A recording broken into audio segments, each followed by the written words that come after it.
मेरी थोड़ी बहुत पॉलिटिकल समझ कहती है कि शायद मोदी जी 2026 पूरा नहीं करेंगे प्रधानमंत्री के तौर पर।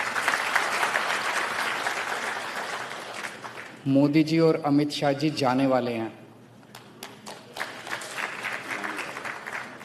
उनका साम्राज्य खत्म होने वाला है। जनता के अंदर वो इतने अनपॉपुलर हो चुके हैं। इन्होंने हजारों लाखों ट्रोल बिठा रखे हैं, उसके बावजूद वो सोशल मीडिया का नैरेटिव कंट्रोल नहीं कर पा रहे। मोदी जी एक पोस्ट डालते हैं, आप उसके नीचे कमेंट्स पढ़ लो। एक समय ऐसा होता था कि इनकी पूरी मशीनरी मिलके एक भी नेगेटिव कमेंट अगर आता था तो उसको ये लोग डिलीट या म्यूट या कुछ मेरे को तो ज़्यादा नहीं पता, वो कुछ कर देते थे। अब तो पूरा का पूरा मोदी जी एक ट्वीट करते हैं, नीचे सारी गालियां ही मिलती हैं उनको और कुछ नहीं होता उसके अलावा।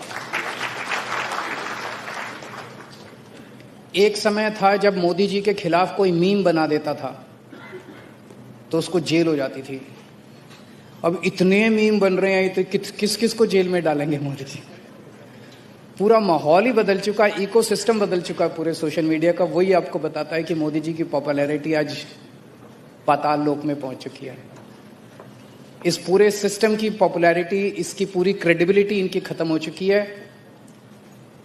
एक प्रश्न ये उठता है, फिर चुनाव कैसे जीत रहे हैं? चुनाव बेईमानी से जीत रहे हैं।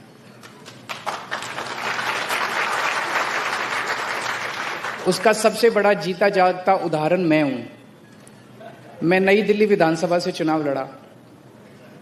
जब मैं जेल गया, जेल जाने के पहले मेरी विधानसभा में पिछली बार जब मैं लड़ा था 1,48,000 वोट थे। 1,48,000।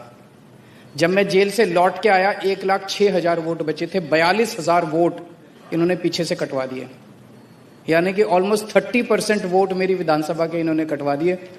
3,000 वोट से जीत गए। पिछली बार मैं 30,000 वोट से जीता था। इस तरह से जीत रहे हैं, बेईमानी करके जीत रहे हैं। वोट ऐड करते हैं, वोट डिलीट कराते हैं, फर्जी वोट डलवाते हैं, ईवीएम्स में हेराफेरी। अब ये चोरी से जीत रहे हैं। लेकिन एक ना एक दिन तो जब सब जनता खड़ी होती है तो सबको अपना वो मिलता है। तो मेरा अपना मानना है और मैं समझता हूं कि जब देश को इन दोनों से मुक्ति मिलेगी तो एक सेटिस्फैक्शन ये होगा कि इस लड़ाई में हमने भी थोड़ा सा कंट्रीब्यूट किया था। हम भी जेल गए थे, हैं? फ्रीडम फाइटर, हम भी इस पूरी लड़ाई के फ्रीडम फाइटर। मुझे दुख इस बात का होता है कि इस देश की जनता ने जितना बड़ा मैंडेट इनको दिया 3 बार, ये चाहते तो इतना कुछ कर जाते देश के लिए। इतना मतलब देश याद करता है इनको। देश कोई 12 साल हो गए इनको, 12 साल कम नहीं होते किसी भी देश के इतिहास में, बहुत होते हैं। इतने बड़े बड़े काम करके जा सकते थे कि सुनहरी अक्षरों में। अब इनका पूरा ये कालखंड जो है ये काले अक्षरों में लिखा जाएगा हमारे इतिहास के अंदर। सबसे गंदा, मतलब कौन सा ऐसा कुकर्म है जो इन्होंने नहीं किया इन 12 साल के अंदर? सारे कुकर्म किए हैं इन लोगों ने। एक बात और कहना चाहूंगा कि अब इन्होंने सारा सिस्टम ऐसा कर दिया कि ईमानदार कौन है और बेईमान कौन है, इसकी परिभाषा बड़ी साफ साफ हो गई है। जो ईडी के डर से बीजेपी में जाए वो बेईमान है और जो ईडी के डर से जेल में जाए वो ईमानदार है।